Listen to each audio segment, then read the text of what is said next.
And some topics, like for me, word problems was a big problem. Geometry was something I really struggled with.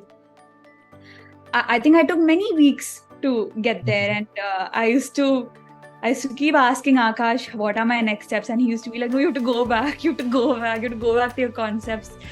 But I did, and I'm so glad I did, because what I realized happened was, when I was giving exams, it became sort of muscle memory for me. So IIMA interview is in my experience, it was the toughest of the three for me to gather my thoughts and just draft those different essays.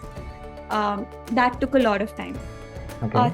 Thirdly, I feel like it's very important for all of us to understand that MBA is not any magic wand. It's not like a magic wand or a placement cell or anything like that. We need to know why we want to do this. Akash Aruni said GMAT is a marathon, it's not a sprint. Hello and welcome everyone to another debrief session of e-GMAT. And today it's a very special day for us because it's just not a GMAT success, but it has also culminated into a proper admit into the one of the top B schools of the country, into IIM Ahmedabad, into IIM Bangalore. So today we have with us Shyama, who first succeeded in the GMAT exam with a score of 710 with a Q49 and a V39. And thereafter, she went ahead and got the admits in IIM Ahmedabad and IIM Bangalore for their 1 year MBA program. And there could be nothing more of a proud feeling for a mentor to welcome Shyama on this particular briefing session. So, welcome, Shyama, and thank you for taking our time for today. Oh, no worries, Akash. Thank you so much for your help through my journey, and just happy to be here. Perfect. So just to give context to everyone, okay, just to let everyone know that she is an economics student and she has done economics like bachelor's from the St. Xavier's College in Bombay and has almost like 5 years of work experience in corporate strategy and consulting field. And with the two admits already in hand, I'm sure she's going to excel much further ahead in life. So, Shama, what is your feeling right now after all of the success in the GMAT exam and finally getting that admit as well? I can't tell you. I feel like I feel so happy and grateful, and also very it's like I'm done. So I'm really happy, because GMAT was not easy for me. Yeah. I think it took a lot Mm-hmm. for me to even get started. Yeah. To take the first step was very difficult. To Mm-hmm. do an MBA, not to do an MBA, whether it was worth coming back to studying after so long, Mm-hmm. and what am I going to get after all of that? Those are the questions that were there in my mind through and through. But I think there was nothing that could beat the feeling of actually getting the admit in hand Yeah. from the premium B schools in India, which I would only dream of. Okay. And I'm just so happy to be here. So there's nothing else, Akash. No, definitely. You definitely deserve it. You worked hard for it and you definitely deserve all of it. So let's get right into your GMAT journey, first of all, and then we'll get into your admission applications and all of those stuff as well. So when was the first time you thought about the GMAT exam and like what was your research about it kind of? So the first time, to be honest, I thought about the GMAT exam Mm-hmm. was in 2022. Mm-hmm. And it was in August 2022, to be Okay. precise. And I started my prep. I was working as a consultant then, a hectic Mm-hmm. job, but I thought that I could do it. People online and everywhere said that, 2-3 months of prep is enough and things like that. And I was always good in studies. I always scored decently and all of that. Mm-hmm. So I thought that since I'm academically okay, I can also pull it off in 2 to 3 months on my own. Mm-hmm. I referred to the normal sources. I did the official guide and I did GMAT Club. These were my basic sources. And I did some tidbits here and there online. Mm-hmm. And I gave my GMAT Oh, exam as well. And I got a 590 in that oh, attempt. okay. Yes. Quite a And bummer. yeah. And that was a big shock to me, because, this is Yeah. a person who has never gotten bad marks in her whole academic life. And that was, I think, a big hit to me as well. And I said that, maybe it's not worth it. Like, I don't think I want Mm-hmm. to do this, because I was doing well in my career. I was getting promotions. I was being able to get good client work. Mm-hmm. I transitioned into a client site as well. I was doing well professionally. Yeah.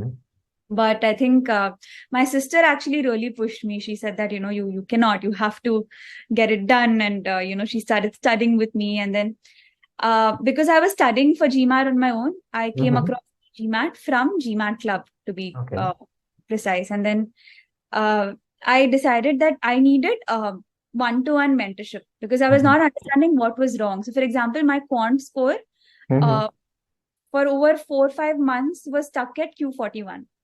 And my verbal was always good. I could never move beyond a Q41, which means I could never get more than 15 questions correct. Yeah. And it was not because I didn't know them. I just didn't know why. I could just never get more than 15 questions correct. Mm-hmm. I realized I needed the one-to-one mentorship, and I knew that e-GMAT offers that. That's what really motivated me, inspired me. Mm-hmm. And I said that when I decided that I want to do this properly, I'll give it my whole, and I enrolled. Even with e-GMAT, I thought that I'll be able to do it in 2 months. But I couldn't. I required that kind of time to get into the groove and Yeah. practice and get it done. Yeah, right. And I think that hard work was so worth it. Yes, definitely. You're one of my most diligent students as well, and that I can definitely vouch for. Thank you. Yes. Okay, so as you just mentioned about your starting scores, right, when you joined the e-GMAT. So usually what happens when we get students from India is that they're usually good in quant and they need the improvement in verbal. Okay. You were from a different breed altogether. Okay. You were already good in verbal. Okay. You just needed to maintain that particular accuracy and you wanted to improve from quant. And you did.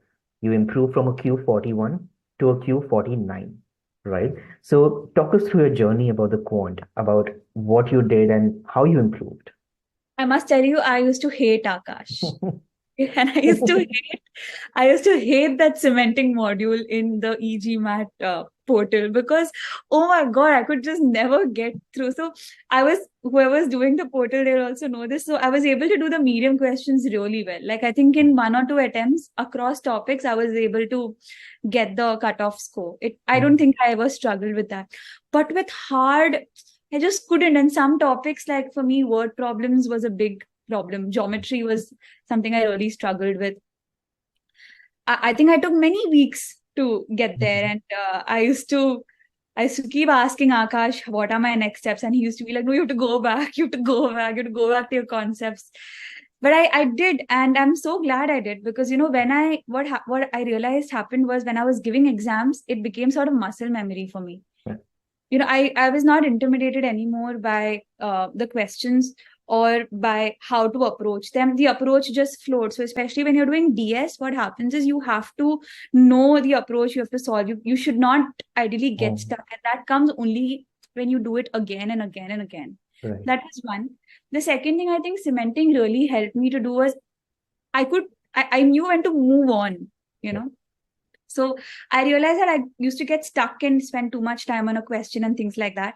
But Yeah. the cementing really taught me that, you've got to move on. Like it means 6 on 10. You don't need to get a 10 on 10. You need to get a 6 on 10, 7 on 10, but you don't need to get a 10 on 10. And that was very important for me because when I actually came to my final, uh, GMAT day, when on the Mm-hmm. day, I was able to make that call quickly. What are the things I need to move on so that I'm not I can really ace the longer race.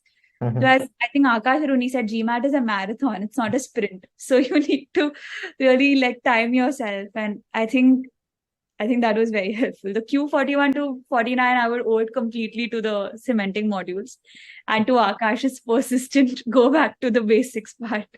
No, definitely. The basics are always the most important part when you're studying. And I'm glad we did all of that stuff. So when you were doing the quant courses and the cementing and the test readiness and everything, how important do you think were the process skills that you taught, that you learned actually while going through the courses? So when I first started the course and all these process skills came, I was like, "Arey yaar, what is this? It's just skip, skip, skip." I used to be like, "No, this is not worth it. Like, what is this? To transfer the problem into transfer the words into equations. Obviously, I've done this since like seventh standard. Yeah. But then it's really not the example where it's used because you're able to follow that through very easily. But to organically start using it in a sum that you don't know, Mm-hmm. that is difficult. And that's why the process skills really matter. So it's not the names, like you don't need to know things like manipulation. No Yeah. one knows it. But to be able to do it is very important. And secondly, to maintain the error log the way e-GMAT recommends, it made a whole lot of change for me. So for example, in DS, I used to get like confused in options, and this is something I got to know from the error log. I did not have a problem with my concepts or with the process skills as such, but within the options I could never, I kept missing out on choosing the correct one. So that is an insight I got through my error log. Similarly, even in verbal, for that matter, my error log, it was able to tell me where exactly I'm making a mistake. So I think process skills plus tracking where you're making a mistake in your process skills, that is very important. No, definitely. Well said about it. Because error log should be a best friend in the entire journey. Definitely. And I also had this another practice that I would like to share. So I of course I maintained the error log since day one, and my error log kept getting longer. But what I used to do is I used to also clear my logs, in the sense that the ones that I knew that I had gotten over, I used to also clear it, so that I used to feel good about it. Otherwise, I used to feel very burdened. So I Right. used to feel good about it. Secondly, I also came to know what are the other follow-up mistakes that I'm making. So that really helps. So in one Excel sheet, I like could get the wrongs also, the rights also. So that was very helpful. Okay. No, that's a new thing that I got to know actually. Even I was not aware about this particular practice of yours. But that's a interesting part about the error law, that how to use about. Yeah. So while you were going through all of this quant improvement, okay, you maintained your verbal ability, and in the end, you definitely got a good score. That is a V39. So, like, how did you maintain your verbal ability while going through everything you got? So verbal, I just kept doing the custom quizzes Mm-hmm. of the unanswered lot. So I used that like a lot. Yeah. And I used the OG quizzes also a lot. So I used to ensure that I have all the solutions in place and all of that. And Mm-hmm. because I did not spend too much time in cementing verbal, Mm-hmm. I could keep doing the custom quizzes well. That was one. Secondly, even though I did not need to go back to the basic modules, I think the CR, especially in CR, the problem bit, where you actually solve the questions, that really helped me. Mm-hmm. Um, However, my verbal, the real GMAT did not go as well as I thought it would. Mm-hmm. I felt like, so I always say that, quant is something you can prepare for, because you know that beyond a point, you know what is going to come. Mm-hmm. Verbal is something you don't. So whoever um, is doing GMAT, I would say that whatever happens, you should definitely go through the e-GMAT one, the basic core module. Secondly, that timing strategy. For me, that timing, what Akash gave me as a strategy, was a savior on that day. I don't think I would have gotten a V39, because I got really tough questions after one point. So unless I could have easily lost, the grip over my time. Mm-hmm. So I think that those were the two things that really helped me in verbal. But talking about maintaining ability, I just think that in verbal, you just need to keep Mm-hmm. doing it. Like there's no Yeah. other way. Right. No, that's how we get to that 70th and the 90th percentile in the GMAT exam. So now let's get right into your admission journey. So once you were done with the GMAT exam, so how did you prepare about your applications? So you can talk through about your journey for the admissions. So, to be honest, I was very clear that I'd do an MBA in India, Okay. for various reasons, because I wanted to primarily work in India and stay in India. Also, I feel like the market and the job scene in India is much better than many other countries in the world. So that really worked for me. Mm-hmm. So my options, of course, were IIM A and B, the 1 year programs, the flagship 1 year programs, as well as the ISB program. So I applied to only these three schools. Okay. The application process was also as challenging, I would say, because you have to introspect a lot on your Mm-hmm. journey, your motivations, what you like, what you don't like, what makes you who you are, Mm-hmm. and strengths, weaknesses, etc. So drafting those essays, getting all of those points out was Mm-hmm. challenging. To look back at 5 years of work, and even before that, Yeah. actually come out with who you are as a person, that was very challenging. I think I spent about 1.5 months, just getting all the data in. And then after that, I submitted my applications. I was round 2 for Ahmedabad and ISB, and Mhm. round 3 for Bangalore, actually. Okay. Yeah. Um, so once I submitted the applications, I think I got a call from IIM Ahmedabad first. They released their list first. Mhm. So I got the interview call, and the interview was here in Mumbai, Okay. and similarly for Bangalore as well.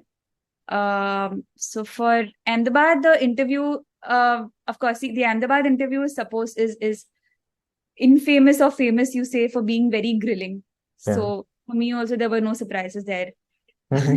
Very intimidating, very grilling. Okay. Bangalore was much better in the sense that, the interviewers were much more friendly. Mhm. Then I got called for an interview at ISB as well. I'm still waiting for the results. Um, that interview was also very friendly. Yet, of course, in ISB and Bangalore also, they asked about projects, the things that you've done, your Mhm. extra currics also in my case, and things like that. Mhm. So that's where we are. And then, of course, I got to know about Ahmedabad and Bangalore some time back. And of course, Mhm. here ISB now. Okay. So that's a really great journey to have actually. Now to give some tips to the aspirants, okay? What would be your tips? Firstly, let's start with the essays. So any tips for the aspirants for like creating those essays? So I think the biggest thing that I have learned is we really need to be like ourselves. So there are different people who will say different things, and there are different people who said different things to me also. There are Mm-hmm. consultants, there are different kind of people who are there, YouTube, Google, everywhere, who will say different things. You must hear everything, but do what you think you are best at. Yeah. Oftentimes, at least I have seen this with myself, that we always undermine our journey and our achievements because we feel like, it's not good enough or whatever. And I did that multiple times. Yeah. What I think was a big achievement for me, I think that, it's not good enough. But that's not the case. Sometimes small things, are great. Sometimes maybe Mm-hmm. you deliver work with a teammate and actually get good achievement from a good recognition at client side. Mm-hmm. Um, it's a great achievement. It's a great personal achievement. You just need to know how to show takeaways from that.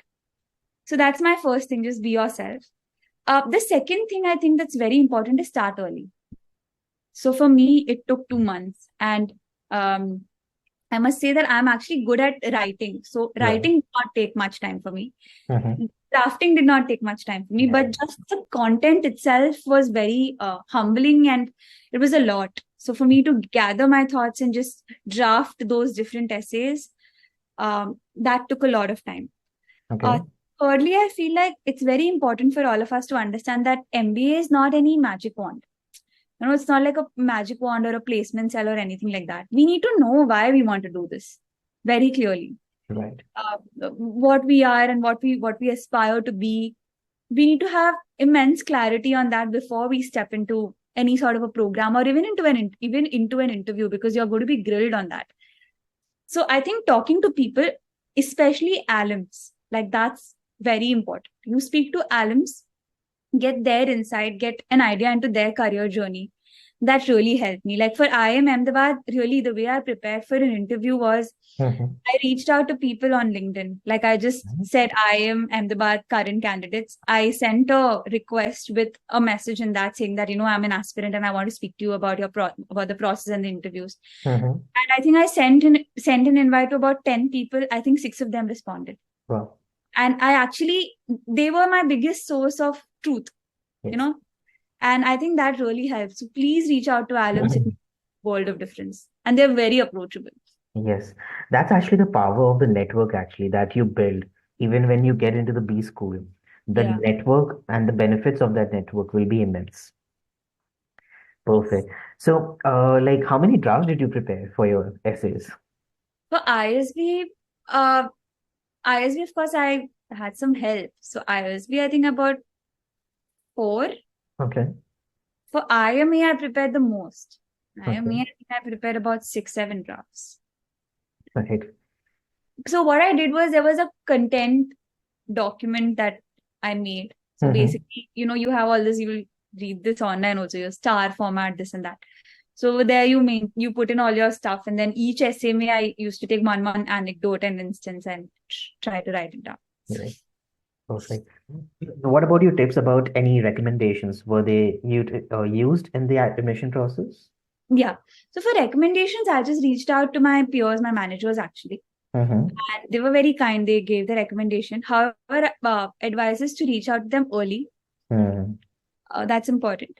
Also, if you know the person, it's very helpful. Like, it's not important how senior they are. Like, the farther they are up the food chain, what happens is they become distant to your work. Yeah. So don't do that. Get people who are very close to you and have worked with you as a person to recommend. I think that holds a lot of value. And that's what they also hope for. Try to resonate the recommendation with what you write in an essay. For example, if you say, my strength is adaptability, try to bring that out in the recommendation as well. Try to see if you can get that out as well. I think that will help. Perfect. And how did you prepare for the interviews then? So interviews, so IIMA interview is in my experience, it was the toughest of the three. Because so basically they had an extempore round. So you go in and you have to take a chit and read a topic, a random topic, and then you have to speak on it for a minute, and then the professors counter question you, and you have to take a stand basically. So they counter question you on the other point of view, and you have to defend. So my topic was, media is full of content that is running astray. So should OTTs be regulated? That was the topic. So I took my stand. I was in the defense and I spoke a lot. And I spoke for the minute and all of that. And then the professors really started sort of grilling me. Okay. Sorry. So it went on for a while, and then it very intimidating, and the points were also the way they articulated. You want to believe what they're saying, but you should also stick to your point and come up with counter arguments to that. That is very difficult. They do this because they want to test your critical thinking ability. Also, test how you can really defend a point that you're making. Like, are you standing ground on what you said, or are you like changing every time what your views are? So in my topic, actually, the discussion went as far as to say that, you don't believe in policing. It seems like you don't believe in rules. I don't think you can be a part of IIMA. I don't think you can, we have a very disciplined atmosphere here. So they also, really make you uncomfortable. And of course, you do get uncomfortable when you're spoken to like this in an interview. But I think to remain calm and just to stand your ground makes a lot of difference. One of the questions I asked was how I can prepare, and I think that the answer is very important to all of us preparing for the MBA. They said that people from the corporate come to our class with guns blazing. You're so aggressive because you've come from the corporate, but we want people who reflect, and that's what you should come with. And I think that's what we should even prepare. That's what we should be even when we're preparing. We should be full of reflection, full of introspection, and full of honesty as to who we are and what we want to do. That, I think, really takes us a long way. Perfect. A well said thought, actually. And a great point to actually move on to our next segment, which is the last segment for the day. That is the rapid fire round. Okay. So I'll be throwing some questions at you, and I'm sure that I'll be getting those rapid answers from you as well. Okay. So are you ready then? Yeah. Perfect. So let's start with the first question then. If you could have one GMAT superpower, for example, like solving all DS questions in one go, okay, what would it be? Can I give two? Yeah. So my first superpower is to read really fast. Okay. That I should read everything within like 5 seconds and register it in my brain. First is reading ability. The second is I don't want to make any silly mistakes. Silly mistakes I should not be able to make it. Right. Would it be just the reading ability or even the comprehension ability? Yeah, reading and comprehension, basically just to read and understand quickly. Like, in 5 seconds, I should be able to read a passage. That's my superpower. Perfect. Okay, one song that kept you motivated throughout the journey. बार बार हाँ बोलो यार हाँ अपनी जीत हो DS की हार हाँ. Perfect. Any funny or quirky moment you had in your GMAT journey that always brings a smile on your face? So I think it has to be my word problem, when I was struggling with word problems. So I don't know if you know, my sister and I were preparing for GMAT together. So Okay. she's really good with quant, I'm good with verbal. So, I told her that, I'm not able to do the cementing properly. So she said that, okay, okay, tell me what are you not able to do properly? And then she tried to do 10 sums with me. So with her, I was able to get like 8 correct and whatever. Yeah. And but when I was doing it alone, I could never get the cementing right. So my father came and we look similar. So my father came and said that, you guys should exchange your exams. Like you should, in the break, you all should like, one person should go and another person should come because we look very similar. So I think that thought stayed. We even deliberated, like I can go give the verbal section and then, like in the water break, she can go and give the quant That section. can be a scary thought for the GMAT authority right now. No, they do the fingerprints. So whoever's thinking this is not possible. This is just a joke. Yes. Okay. So just a title that sums up your GMAT journey. Um, I would say perseverance is Okay. my journey. Uh, Perfect. because it took like really long. Whoever says on the internet the GMAT says the GMAT gets done in 2 to 3 months, they are wrong. Or they have given like 500 other competitive exams before, so they're good at it. But if you're like me, who's doing like a competitive exam from scratch and after a while, then 2 to 3 months is not possible. Unless you're like some genius, but for normal people, 2 to 3 months is very less. Sure, definitely. And the last question would be if you could rewind the time and give your past self one piece of advice, GMAT related advice. So what would that be? I would say I should have just gone with e-GMAT the day I started with GMAT. That would have helped. I wasted a lot of time trying to do it on my own, and I think I could have done it, but I think it would have just taken a lot of time and Mhm. a lot of pain. Perfect, perfect. All right, that's a great end. And thank you, Sharma, so much for this insightful session with us and really some great anecdotes about your entire journey. And we wish you all the very best, okay, for all your next steps ahead. And it's a pleasure actually to be a part of your entire journey. Thank you so much, Akash, and thank you for all your help. I'm so sorry if I've troubled you or just been annoying, but I really, really appreciate everything that you've done for me and you're doing with e-GMAT, especially with the new edition. I'm sure that there's a lot of action. Oh, So yeah. I wish you all the best as well.